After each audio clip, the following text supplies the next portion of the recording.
नमस्कार मित्रांनो, स्वागत आहे सर्वांचं आपल्या या यूट्यूब चॅनलवर. मित्रांनो, आजच्या या सेशनमध्ये आपण आर-आर-बी ग्रुप डी म्हणजेच रेल्वे भरती 2025 यांचे पेपर सुरू झालेले आहेत. तर आज 14 डिसेंबर 2025 रोजी झालेला जो काही पेपर आहे मित्रांनो, या पेपरमधील आपण करंट अफेअर्स आणि सोबतच GS वरचे प्रश्न पाहणार आहोत. परीक्षेला कशा पद्धतीने प्रश्न विचारले जात आहेत, किती प्रश्नांचे अचूक उत्तर आपल्याला देता येत आहेत, पेपर पॅटर्न बदलला की काय, हे आपल्याला आजच्या या सेशनवरून समजून जाईल. ज्यांचाही पेपर बाकी आहे त्यांच्यासाठी हा सेशन अतिशय महत्त्वाचा आहे मित्रांनो. कारण आपल्याला रेल्वे ग्रुप डी या पेपरमध्ये जास्तीत जास्त करंट अफेअर्सवरचे प्रश्न येत आहेत. ओके, तर बघायचं आपल्याला प्रश्न कशा पद्धतीने परीक्षेला विचारले जात आहेत. त्यापूर्वी तुम्ही जर आपल्या या चॅनलवरती मित्रांनो नवीन असाल किंवा आपल्या चॅनलला अजूनही सबस्क्राईब केलं नसेल तर चॅनलला सबस्क्राईब करा. सोबतच व्हिडिओ आवडल्यास व्हिडिओला लाईक करायचा आहे आणि व्हिडिओची लिंक आपल्या मित्रांपर्यंत शेअर करायचं आहे. मित्रांनो, यापूर्वीचे जेवढे काही लेक्चर झालेले आहेत त्यानुसार तुम्हाला पाहायला मिळालं असेल की GK वरती प्रश्न कशा पद्धतीने आपल्याला विचारले जात आहेत. ओके, तर आता बघा आजच्या या पेपरमध्ये प्रश्न काय विचारला होता की नुकतेच भारताचे उपराष्ट्रपती जगदीप धनखड यांनी आपल्या पदाचा राजीनामा दिला आहे, ते भारताचे कितवे उपराष्ट्रपती होते, असा प्रश्न आपल्याला विचारला होता मित्रांनो. ठीक आहे, आणि विशेष काय आहे मित्रांनो आपल्या या सेशनचा की आपण प्रत्येक प्रश्नाचं सखोल विश्लेषण करत असतो. कारण विश्लेषणाच्या आधारावरती जर प्रश्न परीक्षेला विचारलं तर आपल्याला उत्तर देता आलं पाहिजे. ठीक आहे, त्याच उद्देशाने आपण जेवढेही व्हिडिओज अपलोड करत असतो आपल्या या चॅनलवरती, तर प्रत्येक प्रश्नाचा प्रत्येक सेशनमध्ये आपण सखोल विश्लेषणासहच क्लास घेत असतो मित्रांनो. ठीक आहे, त्यासाठी आपल्या चॅनलसोबत जुळून राहा, चॅनलला सबस्क्राईब करून ठेवा. तुम्हाला आपल्या या चॅनलवरती खूप सारं शिकायला मिळणार आहेत. ओके, आता या प्रश्नाचं उत्तर काय असेल मग? पर्याय सी मध्ये पाहायला मिळतो मित्रांनो, 14वे हे उपराष्ट्रपती म्हणून होते मित्रांनो. ठीक आहे, आता यामध्ये काही महत्त्वाचे पॉईंट आपण स्पष्टीकरणामध्ये क्लिअर करूयात. ठीक आहे, आता बघू शकता मित्रांनो, यामध्ये जगदीप धनखड यांनी 11 ऑगस्ट 2022 रोजी भारताचे 14वे उपराष्ट्रपती पद म्हणून शपथ घेतली होती मित्रांनो. बघा, लक्षात ठेवा, जगदीप धनखड यांनी 11 ऑगस्ट 2022 रोजी भारताचे 14वे उपराष्ट्रपती म्हणून शपथ घेतली होती. उपराष्ट्रपती हे राज्यसभेचे पदसिद्ध अध्यक्ष असतात. ठीक आहे, चला पुढच्या प्रश्नाकडे जाऊया मित्रांनो. काय विचारलं होतं आपल्याला परीक्षेला, यानंतरचा प्रश्न स्क्रीनवरती दिसत आहे. भारतीय रेल्वेचे राष्ट्रीयकरण कोणत्या वर्षी झाले? मित्रांनो, भारतीय रेल्वेचे राष्ट्रीयकरण कोणत्या वर्षी झाले, तर या प्रश्नाचं उत्तर असेल पर्याय बी, 1951. यावर्षी भारतीय रेल्वेचे राष्ट्रीयकरण झाले होते. आता यावरचे काही महत्त्वाचे पॉईंट आपण स्पष्टीकरणामध्ये बघूया. बघा काय दिलेलं आहे की भारतीय रेल्वेची सुरुवात 16 ऑगस्ट 1853 रोजी झाली, परंतु स्वातंत्र्यानंतर 1951 मध्ये रेल्वेचे पूर्णपणे राष्ट्रीयकरण करण्यात आले. सध्या भारतीय रेल्वे ही जगातील 4थ्या क्रमांकाची सर्वात मोठे रेल्वेचे जाळे आहेत. भारतातील पहिली रेल्वे ही बोरी बंदर मुंबई ते ठाणे या दरम्यान धावली होती. हे बघा, याच्यामध्ये महत्त्वाचे पॉईंट आहे, लक्षात ठेवा. यावरती परीक्षेला प्रश्न विचारलं तर आपल्याला उत्तर देता आलं पाहिजे. ठीक आहे, याच्यानंतर प्रश्न काय विचारलं होतं आपल्याला परीक्षेला बघू शकता तुम्ही, स्क्रीनवरती दिलेला आहे. भारताचे कोणते लढाऊ विमान सप्टेंबर 2025 मध्ये अधिकृतपणे सेवेतून निवृत्त करण्यात आले? मित्रांनो, हा प्रश्न कोणत्याही परीक्षेला येऊ शकतो, त्यासाठी लक्षात ठेवा. अशा पद्धतीने या ठिकाणी आपल्या प्रश्नाचं उत्तर काय असेल मग? पर्याय सी, MiG-21 हे भारताचे लढाऊ विमान सप्टेंबर 2025 मध्ये अधिकृत सेवेतून निवृत्त करण्यात आले मित्रांनो. ठीक आहे, आता यावरचे काही महत्त्वाचे पॉईंट आपण स्पष्टीकरणामध्ये बघूया. बघा, या ठिकाणी ऐतिहासिक महत्त्व काय आहे, तर हे जे विमान आहे हे 1963 पासून भारतीय हवाई दलात म्हणजे IAF या सेवेत होते.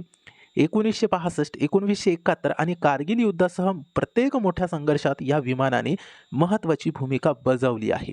ओके, आता निवृत्ती तर 19 सप्टेंबर 2025 रोजी चंदीगड येथे एका भव्य समारंभात या विमानाला निरोप देण्यात आला मित्रांनो. ठीक आहे, याच्यामध्ये महत्त्वाची पॉईंट आहे, लक्षात ठेवा. यानंतर पुढे बघा, त्याचं टोपण नाव काय होतं? त्या MiG-21 या लढाऊ विमानाचं टोपण नाव होतं मित्रांनो फ्लाइंग कॅफिन, असे त्यांना म्हणायचे. ओके, म्हटले जात होते. मात्र त्याच्या अतुलनीय कामगिरीमुळे ते भारतीय हवाई दलाचा कणा असं मानला जात असे. ठीक आहे, महत्त्वाचा प्रश्न आहे. याच्यानंतर पुढे बघा, प्रश्न काय विचारलं होतं आपल्याला परीक्षेला. बघा, या ठिकाणी 71व्या राष्ट्रीय चित्रपट पुरस्कार 2025 मध्ये सर्वोत्कृष्ट हिंदी चित्रपट हा पुरस्कार कोणत्या चित्रपटास मिळाला?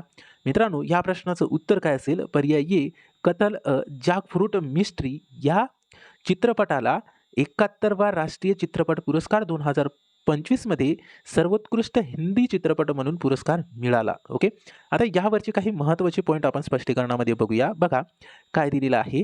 तर विषय असा आहे मित्रांनो, की हा चित्रपट सामाजिक उपहास आणि व्यवस्थेवर भाष्य करणारा आहे.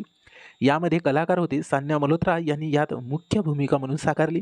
राष्ट्रीय पुरस्कार भारतीय चित्रपट सृष्टीतील हा सर्वोच्च गौरव मानला जातो.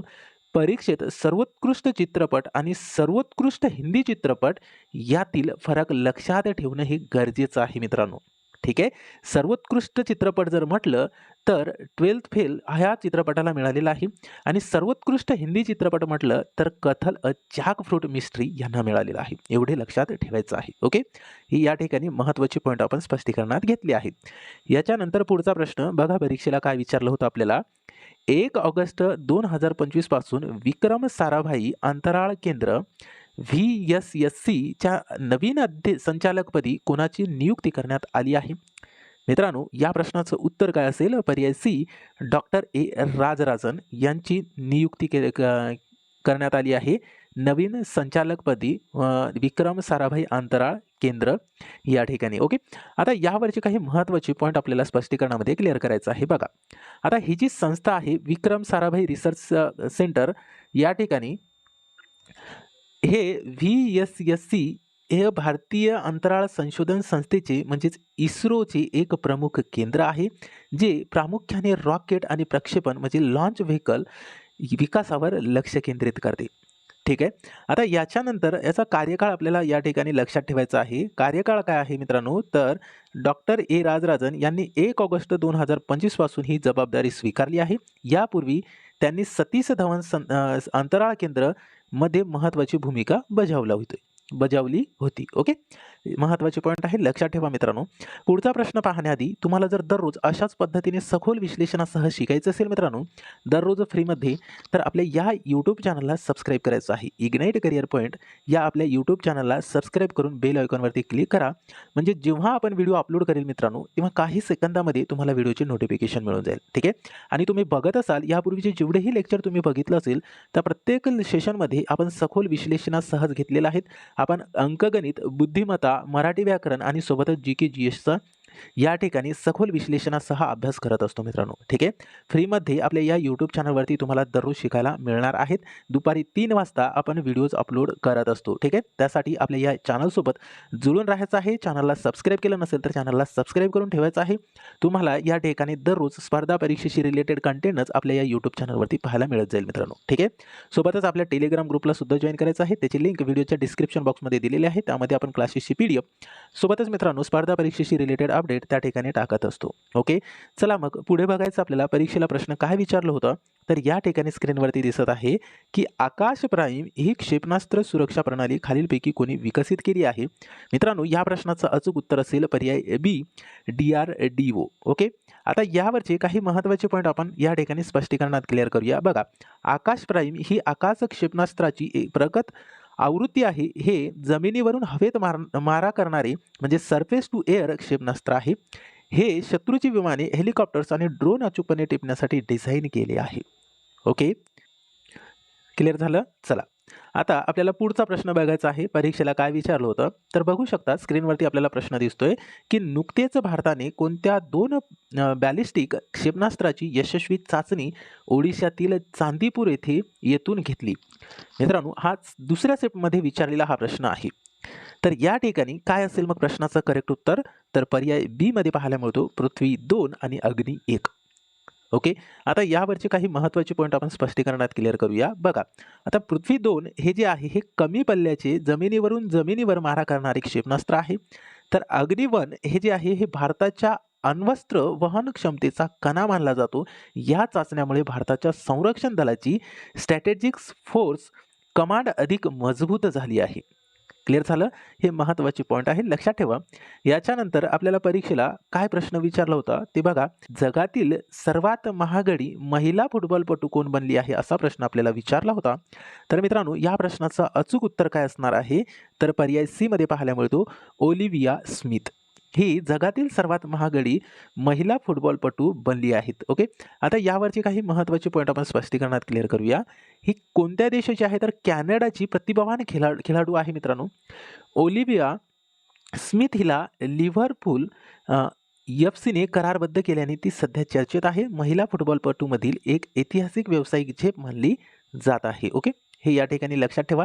कोणत्या देशाचा खेळाडू आहे ती? तर कॅनडाची आहे. ठीक आहे. याच्यानंतर आपल्याला पुढचा प्रश्न बघायचा आहे. काय विचारलं होतं परीक्षेला? तर बघू शकता मित्रांनो, प्रश्न असा होता की industry college premier league ICPL चे ब्रँड अँबॅसिडर म्हणून कोणाची नियुक्ती करण्यात आली आहे? इंडस्ट्री कॉलेज प्रीमियर लीग यांची ब्रँड अँबॅसिडर म्हणून कोणाची नियुक्ती करण्यात आली आहे? तर या प्रश्नाचं उत्तर आहे पर्याय सी, युवराज सिंग यांची नियुक्ती करण्यात आलेली आहे ब्रँड अँबॅसिडर म्हणून. आता स्पष्टीकरणामध्ये बघू शकता तुम्ही, ICPL ही विद्यालयीन स्तरातील क्रिकेटला चालना देणारी एक महत्त्वाची लीग आहे. युवराज सिंगच्या निवडीमुळे युवा खेळाडूंना प्रोत्साहन मिळण्यास मदत होईल या उद्देशाने त्याची ब्रँड अँबॅसिडर म्हणून निवड करण्यात आली आहे. ओके, याच्यानंतर पुढचा प्रश्न बघा, परीक्षेला काय विचारलं होतं की ज्युनियर राष्ट्रीय रग्बी 7 म्हणजे U अंडर 18 अजिंक्यपद स्पर्धेत मुलांच्या गटाचे विजेतेपद कोणी ठरले? हे नंतरच्या शिफ्टमध्ये विचारलेला प्रश्न आहे मित्रांनो. ह्या प्रश्नाचं उत्तर काय असेल मग? पर्याय बी, बिहार. ओके, आता स्पष्टीकरणामध्ये काही महत्त्वाचे पॉईंट आपण क्लिअर करूया. बघा, बिहारच्या संघाने स्पर्धेत उत्कृष्ट कामगिरी करत विजेतेपद पटकावले. रग्बी खेळामध्ये बिहारने गेल्या काही वर्षात राष्ट्रीय स्तरावर आपली वेगळी ओळख निर्माण केली आहे. ओके, स्पोर्टवरती प्रश्न 2 ते 3 परीक्षेला विचारले जात आहेत मित्रांनो. ठीक आहे, त्यासाठी स्पोर्टवरचे प्रश्नांचा सराव आपल्याला करून जायचा आहे. ठीक आहे. आता यानंतर काय विचारलं होतं आपल्याला परीक्षेला? स्क्रीनवरती दिसत आहे. प्रश्न असा विचारला होता की ग्रीन हायड्रोजन समिट 2025चे आयोजन कुठे करण्यात आले आहे? मित्रांनो, काय असेल मग या प्रश्नाचं उत्तर? पर्याय सी, आंध्र प्रदेश या ठिकाणी ग्रीन हायड्रोजन समिट 2025चे आयोजन करण्यात आले आहे. ओके, आता स्पष्टीकरणामध्ये काही महत्त्वाचे पॉईंट आपण बघूया की कार्बन उत्सर्जन कमी करण्यासाठी आणि स्वच्छ ऊर्जेला प्रोत्साहन देण्यासाठी ही परिषद महत्त्वाची आहे. आंध्र प्रदेश हे राज्य अक्षय ऊर्जा क्षेत्रात मोठ्या गुंतवणुकीला आकर्षित करत आहेत. ठीक आहे. याच्यानंतर पुढचा प्रश्न बघायचा आपल्याला. बघा काय विचारलं होतं परीक्षेला. तर विशाखापट्टणम येथे दुसऱ्या बिमस्टेक बंदर परिषदेचे उद्घाटन कोणाच्या हस्ते करण्यात आले? तर मित्रांनो, या प्रश्नाचं अचूक उत्तर असणार आहे पर्याय बी, सर्बानंद सोनोवाल. ओके, यांच्या हस्ते उद्घाटन करण्यात आले होते. आता स्पष्टीकरणामध्ये क्लिअर करायचं आहे महत्त्वाचे पॉईंट की केंद्रीय बंदरे, जहाज बांधणी आणि जलमार्ग मंत्री सर्बानंद सोनोवाल यांनी या परिषदेचे उद्घाटन केले. बिमस्टेक देशामधील सागरी व्यापाराला आणि कनेक्टिव्हिटीला चालना देणे हा याचा मुख्य उद्देश आहे मित्रांनो. ठीक आहे, महत्त्वाचे पॉईंट आहे. याच्यानंतर पुढचा प्रश्न बघा, आपल्याला परीक्षेला काय विचारलं होतं की 2025चा राष्ट्रीय भूस्थानिक अभ्यासक म्हणजे नॅशनल जिओग्राफिकल स्कॉलर पुरस्कार कोणत्या संस्थेला मिळाला? तर मित्रांनो, या प्रश्नाचं अचूक उत्तर आहे पर्याय सी, INCOIS यांना हा पुरस्कार मिळाला आहे. ओके, आता स्पष्टीकरणामध्ये बघूया काय दिलेलं आहे आपल्याला महत्त्वाचे पॉईंट. तर INCOIS याचा फुल फॉर्म लक्षात ठेवा, Indian national centre for ocean information service हे याचा आहे फुल फॉर्म. ही जी संस्था आहे ही हैदराबाद येथे असून ती समुद्राच्या लाटा, सुनामी आणि मच्छीमारांसाठी उपग्रह आधारित माहिती पुरवण्याचे महत्त्वाचे काम करते. ओके, हे या ठिकाणी आपल्याला महत्त्वाचे प्रश्न पाहायला मिळालेले आहेत. आता मित्रांनो, आपल्याला एक महत्त्वाच्या टॉपिकवरती प्रश्न बघायचा आहे, म्हणजे ज्यांचाही पेपर बाकी आहे त्यांच्यासाठी हे प्रश्न अतिशय महत्त्वाचे असणार आहे. याच्यावरती प्रश्न परीक्षेला येत आहेत, म्हणून मी या ठिकाणी सेपरेट याच्यावरती टॉप 7 MCQs घेतलेले आहेत वंदे भारत एक्सप्रेस यावरचे. ओके, हे वंदे भारत रेल्वे एक्सप्रेस हे याच्यावरती आपण महत्त्वाचे टॉप 7 MCQ पाहणार आहोत, जे तुम्हाला परीक्षेसाठी उपयोगी पडणार आहे. आता या ठिकाणी बघू शकता की भारतातील पहिली वंदे भारत एक्सप्रेस हे कोणत्या मार्गावर सुरू झाली? तर मित्रांनो, या प्रश्नाचं उत्तर असेल पर्याय बी, नवी दिल्ली ते वाराणसी या ठिकाणी भारताची जी पहिली वंदे भारत एक्सप्रेस आहे या मार्गावर सुरू झाली होती. ठीक आहे. आता याच्यानंतर पुढचा प्रश्न बघायचा आपल्याला. आपण स्पष्टीकरण घेतले नाही, थोडं फास्टमध्ये या ठिकाणी टॉप 7 MCQ घेतलेले आहेत आपण. ठीक आहे. आता याच्यानंतरचा प्रश्न होता की महाराष्ट्रातील पहिली वंदे भारत एक्सप्रेस कोणती? महाराष्ट्रातील पहिली वंदे भारत एक्सप्रेस कोणती, असा प्रश्न जर आपल्याला परीक्षेला केलं तर या प्रश्नाचं उत्तर द्यायचं आहे पर्याय ए, मुंबई ते अहमदाबाद. ठीक आहे. आता यानंतर आपल्याला पुढचा प्रश्न बघायचा आहे. बघा काय विचारलं होतं परीक्षेला. तर या ठिकाणी नागपूर अंजनी ते पुणे वंदे भारत एक्सप्रेस सेवा ही कधी सुरू झाली? नागपूर अंजनी ते पुणे ही जी वंदे भारत एक्सप्रेस आहे ही कधी सुरू झाली? तर मित्रांनो, या ठिकाणी लक्षात ठेवायचं आहे 11 ऑगस्ट 2025 रोजी सुरू झाली होती. कोणती? तर या ठिकाणी नागपूर, अंजनी, पुणे ही वंदे भारत एक्सप्रेस सुरू झाली होती. ओके. आता याच्यानंतर पुढचा प्रश्न बघायचा आहे. प्रश्न काय आहे बघा, नागपूर, अंजनी, पुणे वंदे भारत मार्गाचा अंतर किती आहे? याचं अंतर लक्षात ठेवा मित्रांनो. या प्रश्नाचं उत्तर आहे पर्याय बी 881 किलोमीटर. ठीक आहे. याच्यानंतर आपल्याला पुढचा प्रश्न बघायचा आहे. प्रश्न क्रमांक 5 बघा काय दिलेला आहे. महाराष्ट्रातील सर्वात लांब वंदे भारत मार्ग कोणता आहे? महाराष्ट्रातील सर्वात लांब वंदे भारत मार्ग कोणता आहे? तर या प्रश्नाचं उत्तर आहे पर्याय बी मध्ये नागपूर ते पुणे. ठीक आहे. याच्यानंतर पुढचा प्रश्न आपल्याला बघायचा आहे. बघा प्रश्न काय विचारला होता परीक्षेला, की खालीलपैकी कोणता वंदे भारत मार्ग महाराष्ट्रातून धावत नाही? मग या प्रश्नाचं उत्तर काय असेल? पर्याय डी दिल्ली ते जयपूर. हे अतिशय महत्त्वाचा प्रश्न आहे. IMP प्रश्न म्हणू शकता मित्रांनो. ज्यांचा NTPCचा पेपर आहे त्यांच्यासाठी सुद्धा हा सेशन महत्त्वाचे आहे. यापूर्वीचे जेवढे काही आपण RRB ग्रुप डी साठी घेतलेले सेशन आहे मित्रांनो, ते पण तुमच्यासाठी महत्त्वाचेच आहे. कारण आपल्याला यावरून आयडिया येईल आणि सोबतच आपलं रिव्हिजन पण होऊन जाईल. ठीक आहे. याच्यानंतर पुढचा प्रश्न बघा काय दिलेला आहे, की नागपूर, अंजनी ते पुणे वंदे भारत मार्गावरील प्रमुख थांब्यामध्ये खालीलपैकी कोणता समाविष्ट नाहीत? तर मित्रांनो या प्रश्नाचं उत्तर असेल पर्याय सी छत्रपती संभाजी नगर. ठीक आहे. अशा पद्धतीने आपण या आज रोजी झालेल्या पेपरमधील प्रश्न बघितले मित्रांनो. महत्त्वाचे प्रश्न आहे. ज्यांचाही पेपर बाकी आहे त्यांच्यासाठी हा सेशन अतिशय महत्त्वाचा होता. आणि यापूर्वीचे जेवढे काही व्हिडिओज आपण अपलोड केलेले आहेत ते व्हिडिओसुद्धा तुम्ही आपल्या या इग्नाइट करिअर पॉईंट या यूट्यूब चॅनलवरती बघू शकता. आपण दररोज दुपारी 3 वाजता व्हिडिओज अपलोड करत असतो. ठीक आहे. आणि ज्यांचा RRB NTPCचा पेपर आहे त्यांच्यासाठी सुद्धा हे सेशन महत्त्वाचे आहे. कारण GK वरचे प्रश्न आपल्याला अशाच पद्धतीने विचारले जातात. त्याचा वेगळा काही सिलेबस नसतो मित्रांनो. GK करंट अफेअर्स हे प्रत्येक स्पर्धा परीक्षेसाठी महत्त्वाचंच आहे. आणि दुसरा महत्त्वाचा पॉईंट म्हणजे GK वरचे प्रश्न आपल्याला परीक्षेला हमखास विचारले जातात. त्यासाठी जेवढे आपण सेशन अपलोड केलेले आहेत तर मागील 10 ते 15 दिवसापासून आपण दररोज व्हिडिओज अपलोड करत आहोत. ते पूर्ण व्हिडिओज तुम्हाला बघायचे आहेत. आपल्या चॅनलमध्ये तुम्हाला ते व्हिडिओ पाहायला मिळून जाईल. ठीक आहे मित्रांनो. सोबतच तुम्ही अजूनही आपल्या चॅनलला म्हणजे इग्नाइट करिअर पॉईंट या यूट्यूब चॅनलला जर तुम्ही सबस्क्राईब केलं नसेल तर चॅनलला सबस्क्राईब करून ठेवा. म्हणजेच तुम्हाला आपल्या या चॅनलच्या माध्यमातून दररोज फ्रीमध्ये स्पर्धा परीक्षेची रिलेटेड अभ्यास करता येईल मित्रांनो. प्रत्येक विषयाचं सखोल विश्लेषणासह आपल्याला या ठिकाणी अभ्यास करता येईल. ठीक आहे. तर भेटूया आपण पुढच्या सेशनमध्ये अशाच पद्धतीचे सखोल विश्लेषणासह उदाहरणे घेऊन सोबतच प्रश्न घेऊन. तर मित्रांनो आजच्या या सेशनमध्ये एवढंच. भेटूया समोरच्या सेशनमध्ये. Thank you so much. ओके. आणि सोबतच आपल्या टेलिग्राम ग्रुपला जॉईन करून घ्या मित्रांनो. त्याची लिंक व्हिडिओच्या डिस्क्रिप्शन बॉक्समध्ये दिलेली आहे. ओके. बाय.